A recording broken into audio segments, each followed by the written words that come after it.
Dr. B, what are your opinions on oscilloscopes? They are awesome. Absolutely vital tool.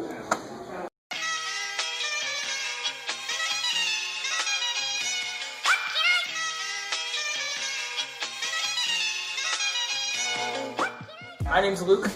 And I'm Dave. Today we're just going to be going over some quick equipment stuff with oscilloscope, function generator, and a power supply.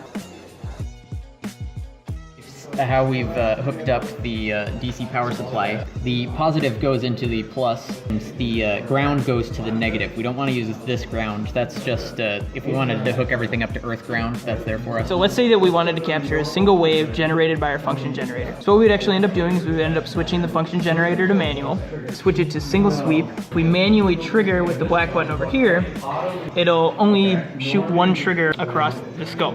Some of the fancier models do have storage mode where it'll actually come up with a picture that you can analyze after you're all said and done, but unfortunately we're on an analog model, so we don't have that feature. So on our function generator we have an output and a triggered output. The trigger output is not necessary if we're using the internal trigger on our oscilloscope. The slope button, you'll notice that the only thing that happens when we hit that slope button, the phase of our wave changes. So the reason that it's changing a little bit is this thing is sending pulses as a trigger signal, and which part of the trigger signal it signals on is changing a little bit when I hit that slope button. We're looking at a small scale, at a different time scale. I want to see this wave a lot closer. I'm going to turn my time scale so that I'm looking at less time per div, which means that the frequency of the sweep is actually faster. And I want to see the details of the shape of the wave better, so I'm going to change this.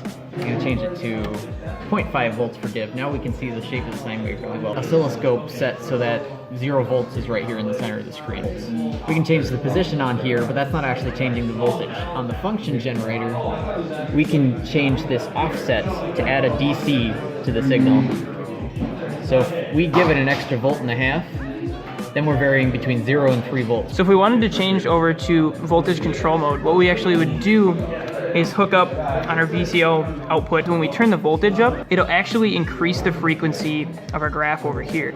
And fun fact, that's actually how an FM radio works. A quick explanation of the cursor. What we have right here on our first option is actually the frequency, which matches up over here. And then if we were to switch to the second mode, this is going to be the width of the wave. Actually, if you do some quick calculations right here, the width of one wave is going to be 1 over 50, which is actually translates to 0.02. And then if you divide that by 2 to get half of it again, you come to 0.01. And turns out that it also measures that as well.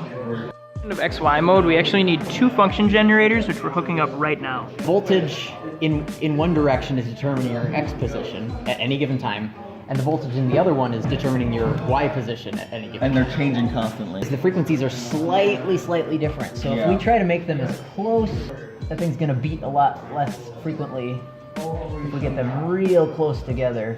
So check that out. It's barely moving, right? Those waves are almost exactly the same, and they're going in and out of phase just very slowly as that thing cycles. So let's say we have 9 and we put this up to 18.